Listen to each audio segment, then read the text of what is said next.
Maurice saying here, welcome to Tanks Invest, where we're going to be talking about investing, finance, and professional development. For today's video is for entertainment purposes only. The stock that I'm about to talk today would be CCIV, Churchill Capital, aka Lucid Motor. And for those that are unfamiliar with Lucid Motor or Churchill Capital, if you may, CCIV is a SPAC.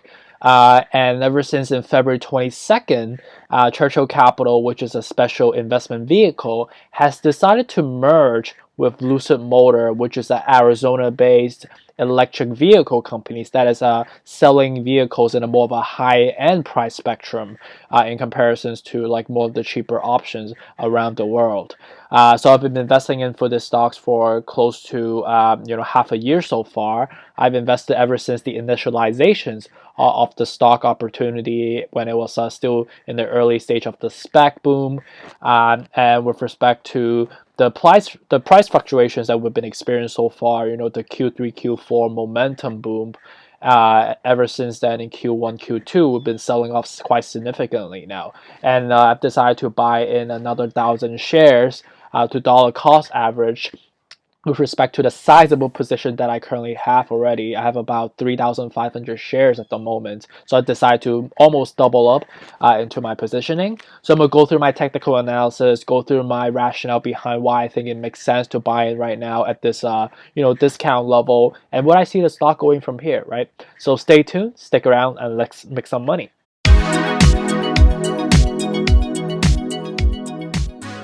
So for those that are new to this channel, my name is Maurice and I am a former Wall Street banker and subsequently an investor in private equity for about half a decade of my life, and most recently a tech operator in Silicon Valley. So now I come here on YouTube, try to help people around the world to gain that financial success, that financial freedom that we're all striving for. All I'm really asking you guys to do is to hit that like button below, that subscribe button below, and that notification bell as well. It helps me, it helps with this channel as it keeps growing slowly and slowly. But most importantly, it spread the good work that I'm trying to do here, so we can all rise together financially and successfully. Alright, so moving on to the technical analysis as a whole, just look at how the company has been performing in a more of a quantitative perspective, right? So look at the chart right here. You could see that when it first initialized, it was trading around the $10, which makes sense. Most of the SPAC companies tends to start trading at around like the $10 or $12 level. So ever since then, it got rallied up because of the whole rumor around around this time of the year. There was a Saudi conference in the Middle East, I believe in Dubai. And there was rumor around like the Saudi prince in one of his sovereign funds decide to invest about $1.7 billion into Churchill Capital or Lucid Motor as an investment opportunity. And ever since this rumor, it kind of gained some tractions and popularity among retail investors and some of the inside investors as well, that subsequently drove up this stock price all the way from the $10 level all the way to the $65 level, right?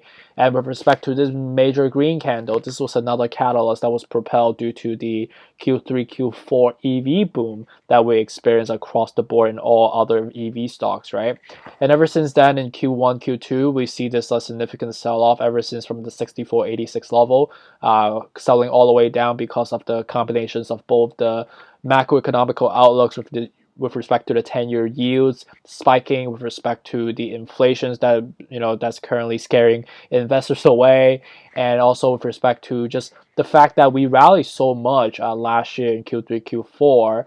And on top of that, a lot of fund managers are rotating their stocks, from the small cap or growth stocks to more recovery and large cap stocks.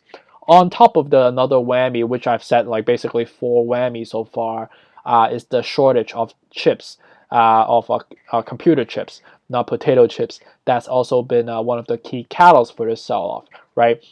And ever since from the $64 level, we basically dropped all the way down by like 70-80% down to a bottom of like the $20 level, 1950 level, and ever since that we've been kind of consolidating. And just look at the chart right here, we can see that I'm just trying to draw a line here for you guys so you guys can see properly.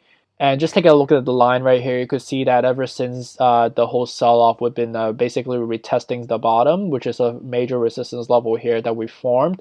You see that we were trading at about the $19, $20 level, sometimes around January 28th before the whole rally.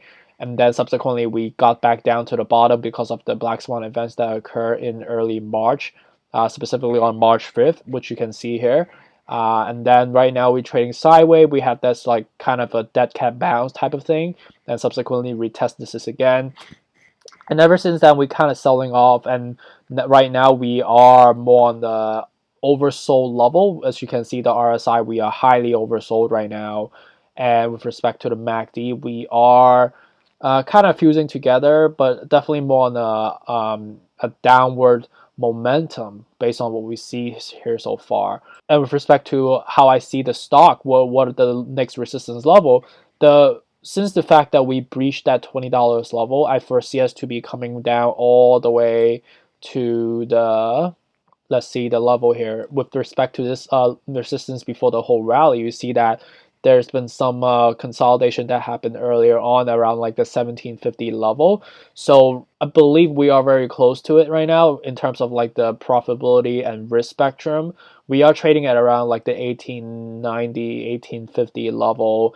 So today I decided to buy in 1,000 shares, knowing the fact that we've been, highly oversold already, and the resistance level is pretty much forming. So the risk reward ratio is pretty high right now. You could have a massive gains of a potential of 70-80% from here, or even more, 100 something percent from here in the future, with very minimal risk downside, close to only 5% of a risk downside, right? And I don't foresee us to be going back to the $10 level, knowing the fact that the merger is confirmed already. It is confirmed between CCIV, Churchill Capital, and Lucid Motor. And the company currently doesn't have any revenue, doesn't have any sales at the moment because they're still in production. They're still prepping for that ahead of the economy comes back and ahead of the production schedule that they have defined for us investors, right? So definitely a good price points to buy right now at the 1890 level. The next level would be like, again, right, the 1750 level. And if we go down even more, I think that would be around like the $15 level, which the likelihood of that would be highly unlikely, knowing the fact that we're oversold and the line is pretty much, bound to cross sometime soon, contingent on some of the macroeconomic factors and seeing how other EV companies are doing as well, knowing the fact that Tesla, NIO, they're all poised for earnings coming up. So we see how that goes going forward right now. But in terms of the risk adversity that I have as an investor, I think this is a pretty good price point for you to get into. So just taking a look at my price point again, just to recap on everything we talked about. I think a fair price right now will be the 1980. I think that's totally fair. I think if we get down to the $18 level, I think that's another major resistance level that I told you about, which I see that will be some sort of a consolidation that will occur around this level. And if we do, I plan on maybe buying even more, about like maybe another 500 shares to slowly build that up. If we ever get down to the 1650, right, which is basically back to the original, back to square one, back in when it was in December time period, I would totally just load up into this business, into this investment opportunity, knowing the fact that that's overly sold and it will be at a significant discount in comparison. So my end target, I foresee us to be actually getting all-time high by the end of this year, with respect to the, as the company start generating revenue, start getting some tractions in the production front, and also getting some tractions from the customer front. We should get some major momentums, and we will foresee some sort of equity research coverage around this stock as well. We will learn more about potential investors buying in as well, and some of the economical outlooks that we should be shaking out to more of a positive spectrum going forward as well. That should drive the stock back to $55 level, or at least close to the $45 to $50 level, basically meeting all-time high again that we saw earlier this year as well. So with respect to the price point that we would get in terms of a return on investment perspective going forward, that will subsequently allow you to generate close to 178% of return, with close to 3 times of your return by the end of this year as well. That's it for CCIV on Churchill Capital, or aka Lucid Motor. Hopefully you guys enjoyed the video, enjoy my quantitative analysis and my perspective around why I decided to buy 1,000 shares today. Please let me know if you have any questions with respect to what we talked about today, or any other stocks that you'd like me to talk about as well. Please kindly hit the like button, the subscribe button, and also feel free to give me any further comments, or feel free to directly reach out to me via private message as well. Thank you so much, and stay tuned for the next video.